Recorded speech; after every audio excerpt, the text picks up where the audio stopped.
elected, they're not going to be any kind of different elected officials than they were as candidates. That's right.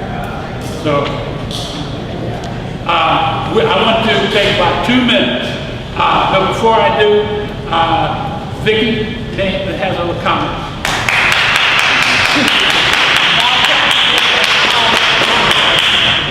When we were faced in 2008 with the challenge of working to get our first black president elected, me and my husband thought about this smartly. The reason I support Dave Domina is because he's smart. And here's what we thought.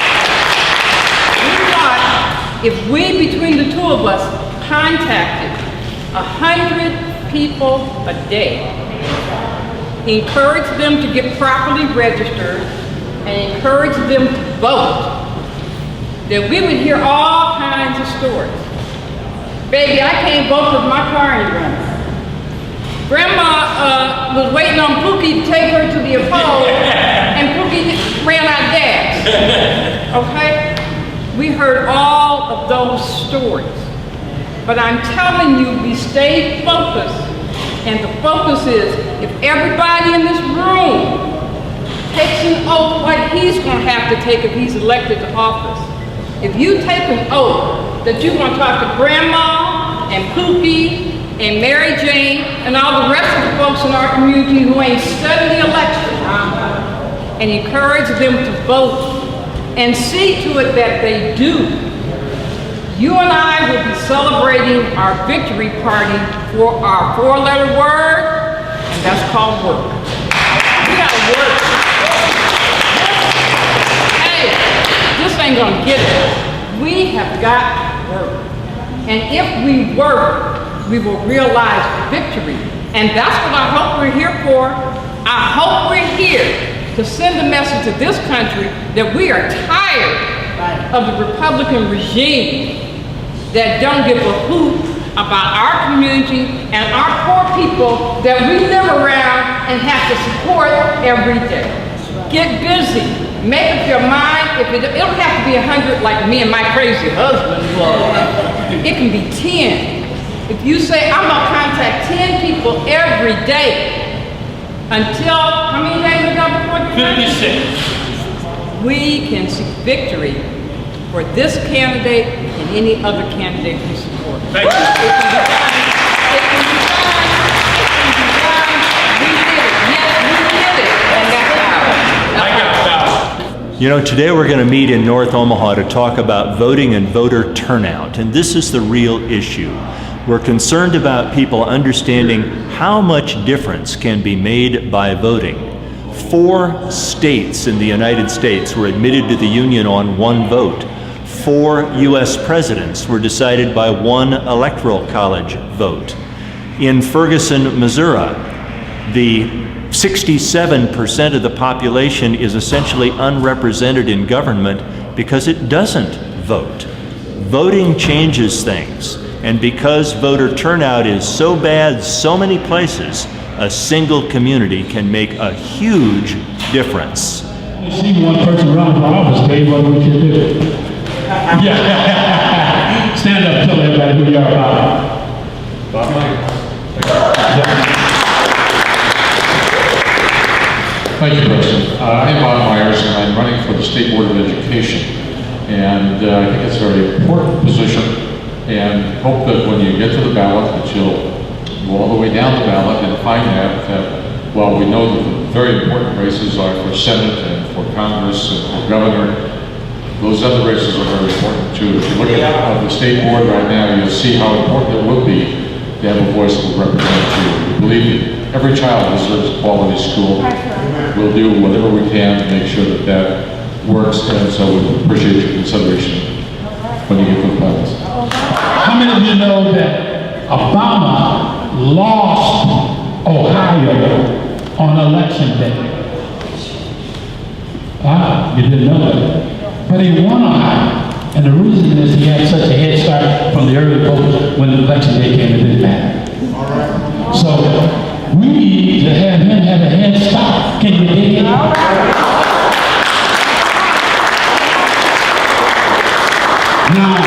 the one thing we don't want in this room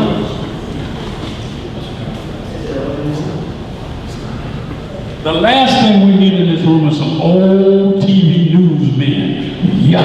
Oh, there's Michael Scott. Oh, yeah. Give him a big hand.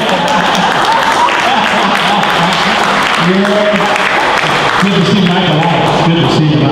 But I want to tell you, we have right here today, and Mr. Taylor, we have the early voting application.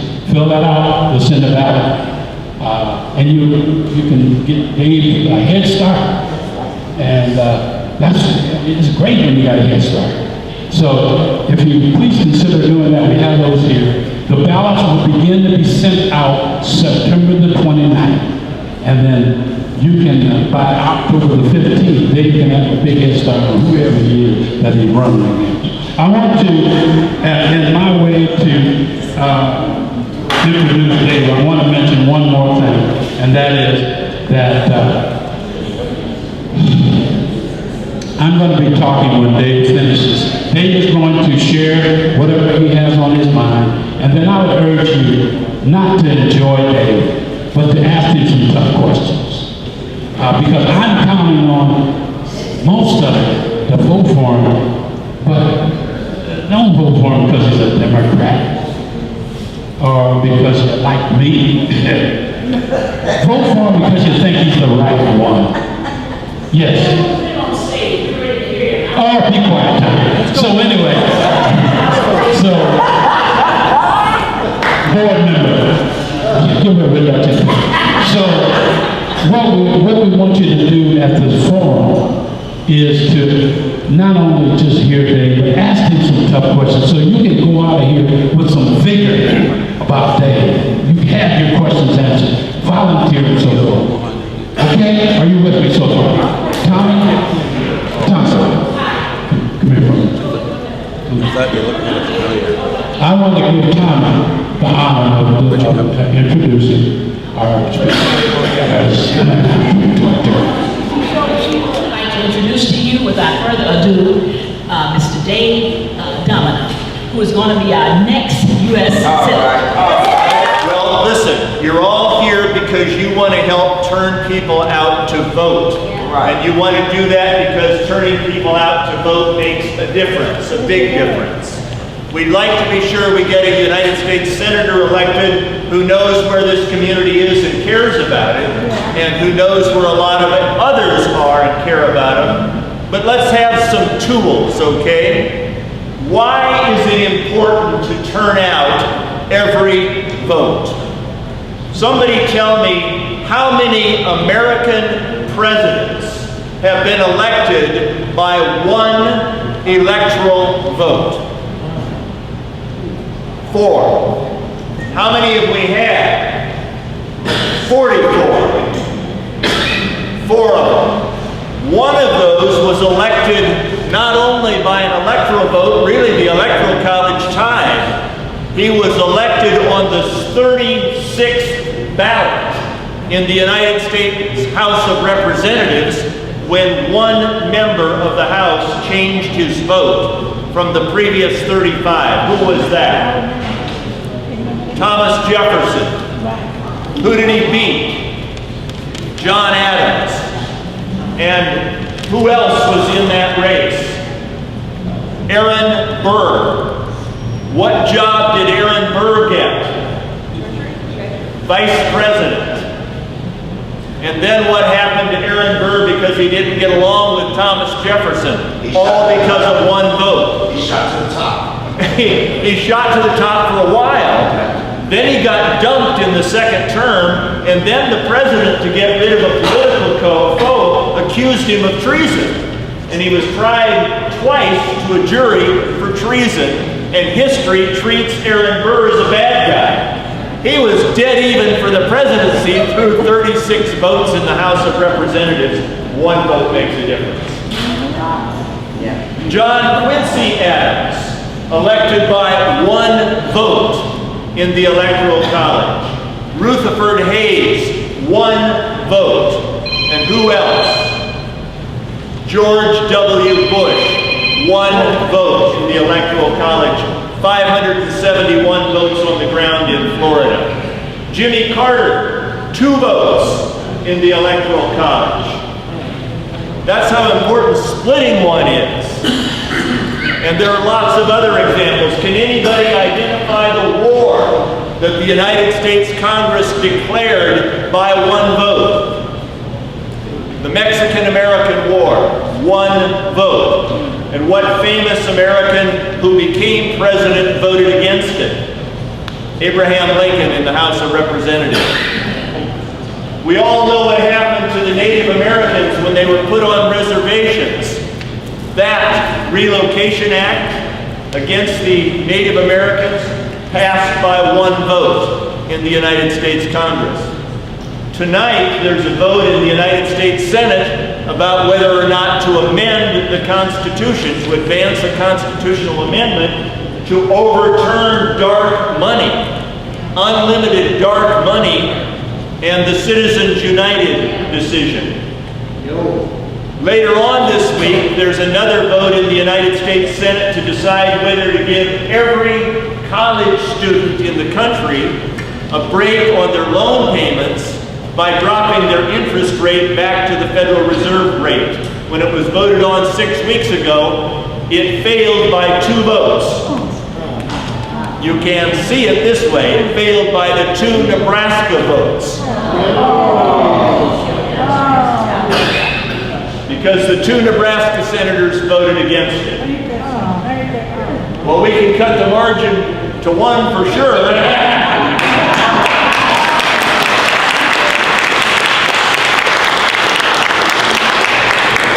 And my guess is that a good, strong Nebraskan in the Senate who's in favor of that proposition can find somebody else in that remaining 41 who can be talked sense to.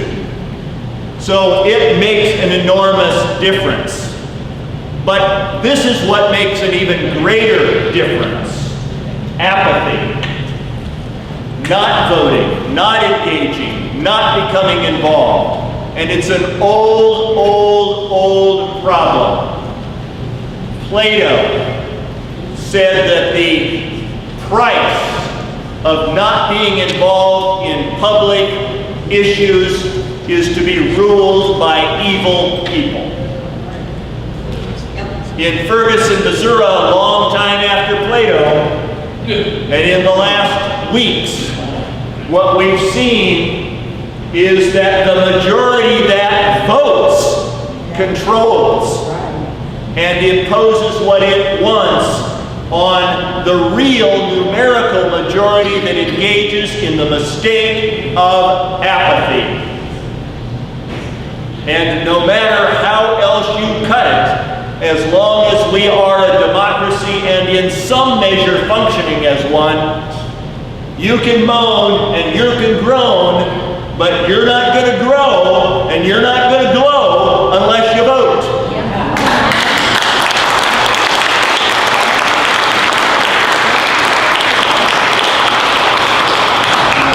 Ferguson can turn itself around in November, even though it couldn't get itself turned around in August. And a lot of places in the United States can turn ourselves around in November and help the president with the last 2 years of his work and get some things done that have been going like ping pong balls back and forth, House to Senate, House to Senate, House to Senate. I hear all kinds of complaints while campaigning about one particular United States senator. Guess who? Senator Reid. And why? Because Senator Reid blocks what the House of Representatives does. Guess what I don't hear about the people who complain about Senator Reid? Complaints about Congressman Domina, who is doing the opposite on the other side. Now, a few things, just a few tools about me and issues beyond voting. And because Bob Myers is here running for a remarkably important position, the State Board of Education, I'm going to make some comments about education. I don't like to contrast myself in a negative way with my opponent, so I'm going to tell you what I am for. And I'm going to tell you that on these points my opponent is my precise and diametric opposite. You know where I am? You know he's the opposite. I'll be positive. This is what I am. I did not homeschool my children. I sent them to public school. I do not believe the end of all educational problems is to eviscerate the public schools in favor of an alternative. There can be alternatives, but the foundation is the public school.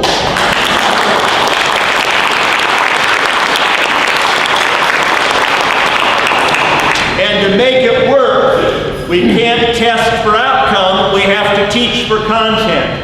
And teaching for content means one simple thing: trust teachers to teach. Let teachers decide who passes. I was a fantastic test taker. I was a better test taker than I was learner. I was. The teachers know. There are people like that. I confess it. But there were people who were good learners in those same classes who were terrible test takers. And if it hadn't been for good teachers, who in those days were trusted, those students would have fallen behind me when there was no merit in the decision to make them fall behind. We certify teachers. We investigate their teaching skills before we do it. We have a disciplinary procedure that applies when they mess up. We need to use those tools and stop testing for results and start teaching for content.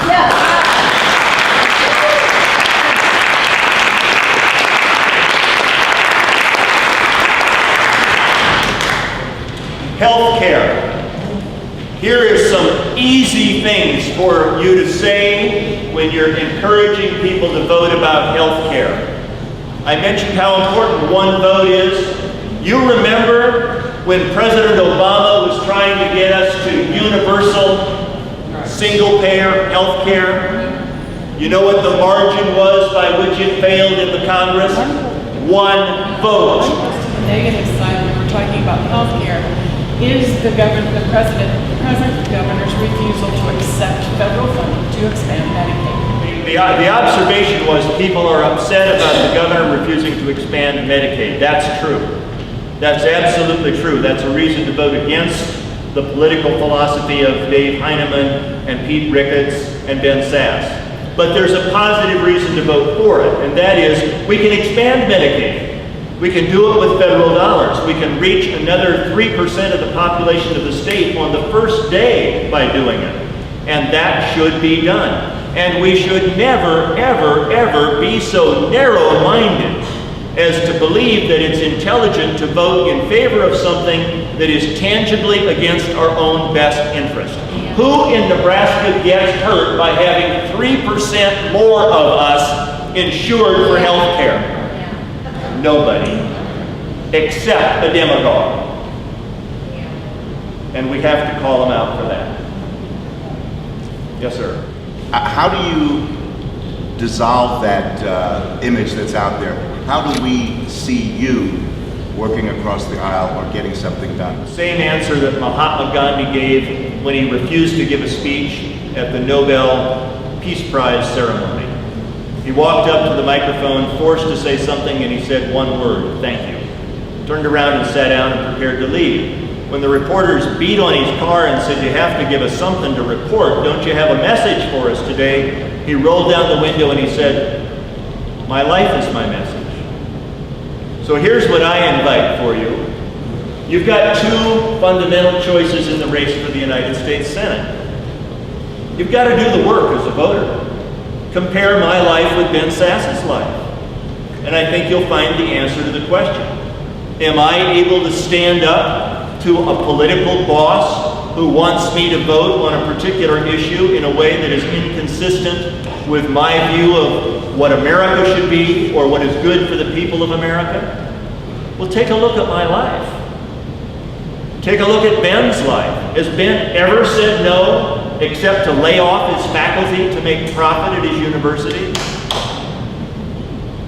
I said no to Trans-Canada Keystone XL pipeline and the governor last Friday morning.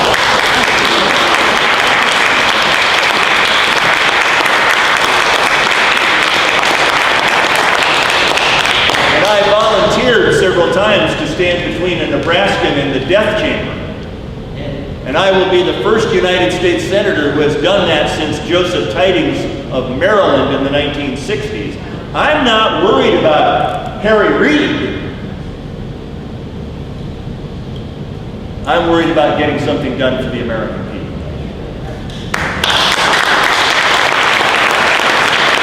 What are you doing? What are you going to do to engage that population with those particular barriers?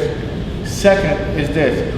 A lot of our folks with these particular barriers can't get the regular jobs that most folks get. So trades, particularly technical trades, whether it be carpentry, whether it be floor and tile, whether it be drywalling, are the way that a lot of these folks need to go.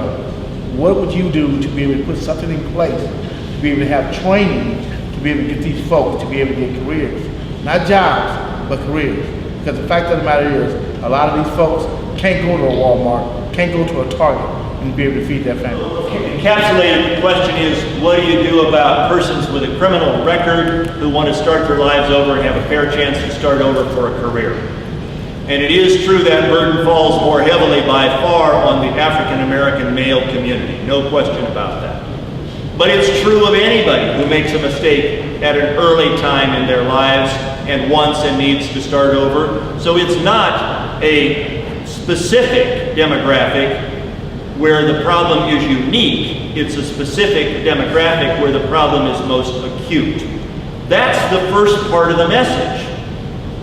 That allows people to start to listen and think, hey, wait a minute. If I think about this, I know people in every community who have this same problem. Now, the second thing is that you have to break that problem into two parts, Willie.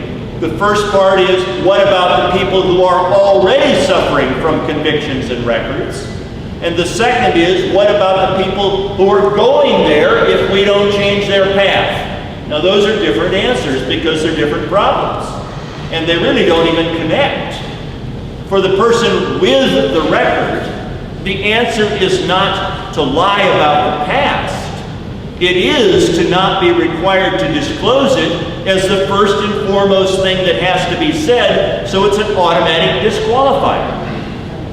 But I see nothing wrong with a potential career employer asking at some point, how did you get over that?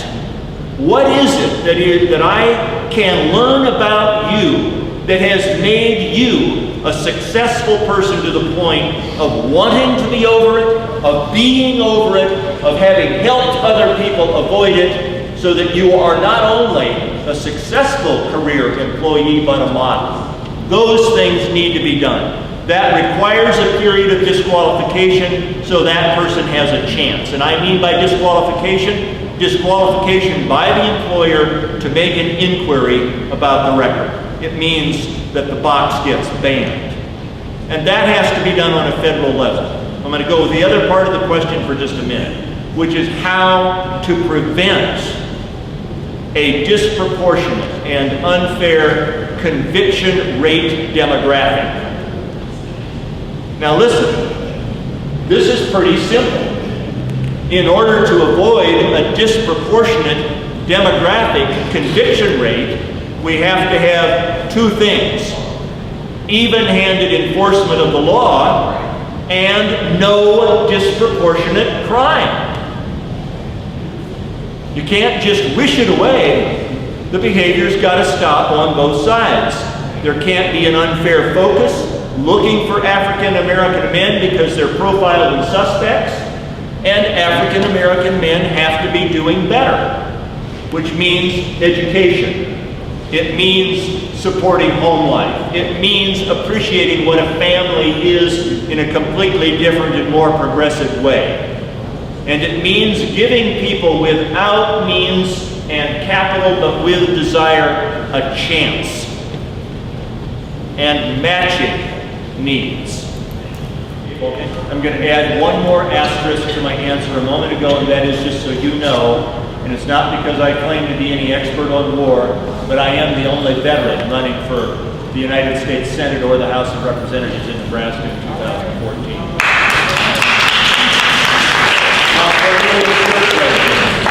Immigration. Here's the first thing. We just talked about how important it is to build a coalition. In order to get a coalition together on immigration, and I'm going to very quickly tell you what I think should be done, because that's an easy one for me. The coalition has to be built around recognition that this is not a single demographic problem. It's not a problem of Hispanic people. It's a problem of people. And so in order to make sure we understand that, we need to talk about immigration in civil rights terms. Refugees are not immigrants. Kids showing up at the border are refugees, they're not immigrants. They're entitled to rights under agreements we have made with treaty partners that are the law, and with the United Nations enactments for which we voted and to which we pledged allegiance as a member. That's not an immigration problem, that's a civil rights problem. Saying that moves us in the right direction. It gets people to open their ears just a little bit more. Then when we say, look, if you came to the United States because you're looking for an opportunity to better yourself in a holistic way, if you did not flee prosecution because of suspected violation of the law where you lived before, and you've abided by the law here, so your only crime is being undocumented, then you should have an immediate and prompt pathway to complete citizenship.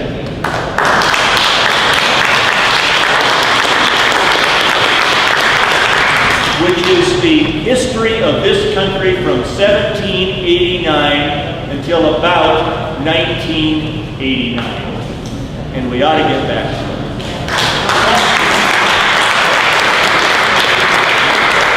Thank you very, very much. Give Dave a big hand. Thank you.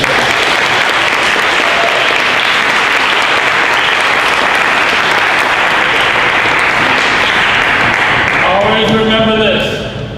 Whoever gets elected, they're not going to be any kind of different elected officials than they were as candidates. That's right. So